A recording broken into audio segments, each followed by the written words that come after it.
Hello all you wonderful people, welcome back to another pregnancy vlog. Birth vlog. Because now for the first time I can say that I'm a mother.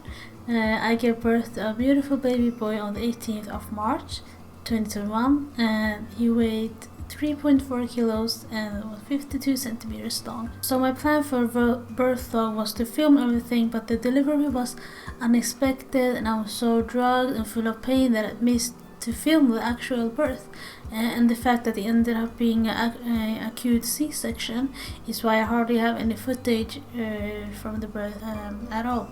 But I have some clips that I will show you guys.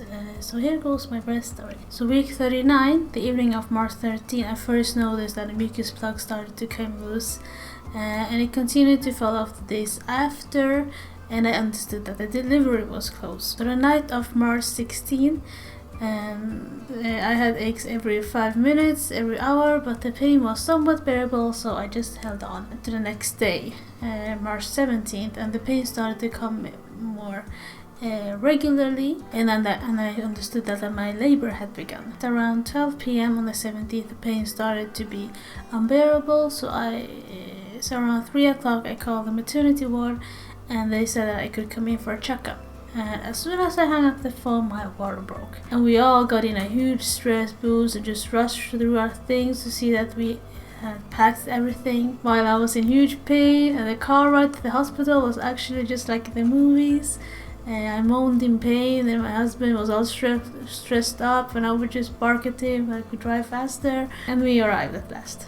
But due to COVID-19, my husband wasn't allowed in for the checkup, so I went in with wet pants, carrying all bags, and just felt destroyed by the pain, but also because my husband wasn't allowed in. So I went in, then listened to the baby's heart, and saw that it was okay, and I was only open 3 centimeters, but they still let me stay at last because I felt my pain was unbearable, and I got a room, and then my husband was allowed in. So as soon as I got in, I was like, give me the nitrous oxide, I think that is what it's called in English, you know, the one you breathe in. And I can say now that it didn't actually reduce the pain, but I felt somewhat lighter.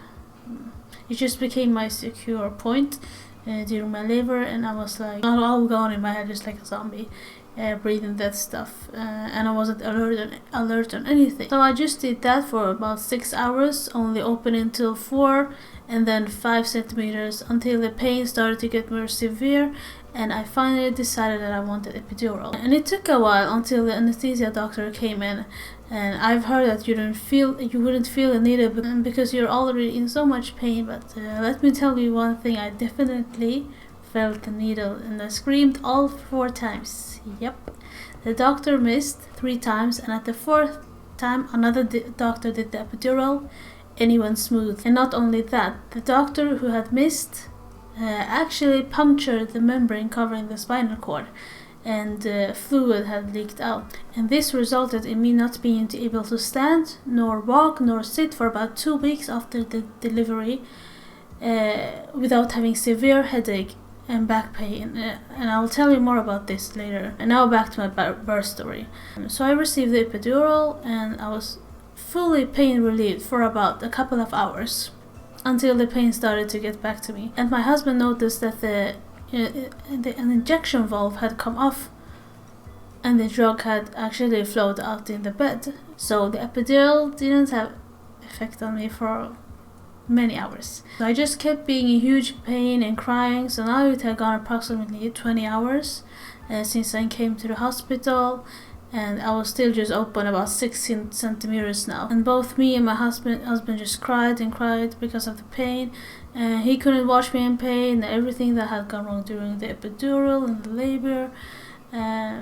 We were just so exhausted and broken because this was not at all how we imagined the birth of our child, and there was more to come actually. Although we really didn't want to do a C-section, we now felt like we didn't have no other choice than that when I was opening so slowly. But the nurses just said that yes, we'll bring it up to the doctors, but the doctors never came back and told us their decision. So we were just waiting for nothing. At last I opened to 10 centimeters, but now the baby wouldn't slip down.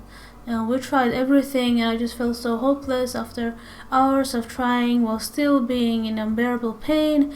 And the nurses coming in now, just putting stuff everywhere in my body, like urine catheter, having pain from that as well. Now I had almost been in labor in total of 48 hours, and me and my husband just kept crying and screaming and just like, give us a C-section please.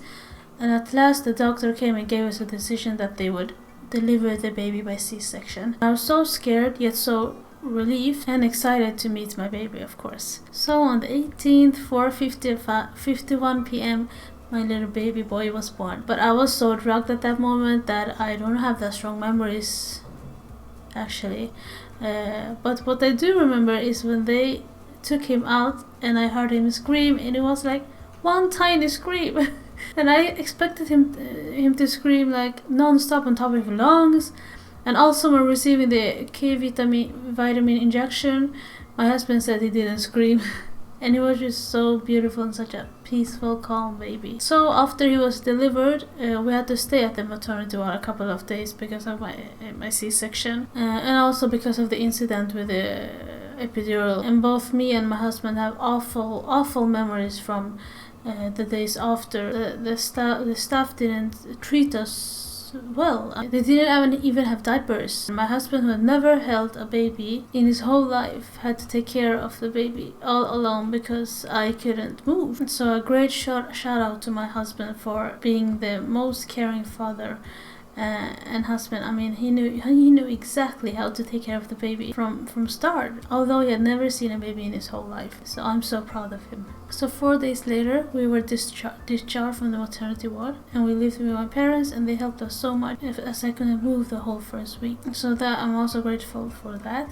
I don't know how we would have managed without my family actually. So today, 1 month later, I can say that I'm almost fully recovered. I still get back pain if I was standing or walking for a very long time and doing something physical challenging. My boy is fully fine, and I just love him so much. Everything was worth it for him. He loves to sleep on our chest and also lift his head and just look at everything curiously. He's just the cutest.